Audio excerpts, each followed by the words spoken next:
நான் இப்போ பாவக்காய் பொரியல் பண்ண போகிறேன். அதுக்கு கடாயில் எண்ணெய் ஊற்றிக்கிறேன்.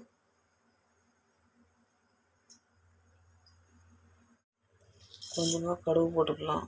கடுகு போட்டு வெங்காயம் போட்டுக்கலாம். வெங்காயம் கருவேப்பிலை ரெண்டுத்தையும் போட்டுக்கிறோம். வெங்காயம் இந்த அளவுக்கு தாங்க போதும். இப்போ தக்காளி போட்டுக்கலாம். கொஞ்சமாக உப்பு போட்டுக்கலாம். பாவக்காயை போட்டுக்கலாம். நல்லா கிண்டிக்கலாம். வேக வச்சு தண்ணி ஊற்றிக்கிறேன். மிளகாத்தூள் 1 ஸ்பூன் போட்டுக்கலாம். மூடி போட்டு வேக வச்சுக்கலாம். தேங்காயை வந்து அரைச்சிருக்கேன். இப்போ ஒன்று அதுமாரி அதை போட்டுக்கலாம். நல்லா கிளறி விட்டுக்கலாம்.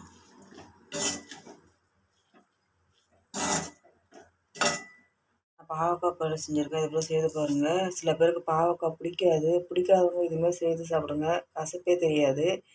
செய்து பார்த்துட்டு சாப்பிட்டுட்டு எப்படி இருக்குன்னு கமெண்ட் பண்ணுங்கள். லைக் பண்ணுங்கள்.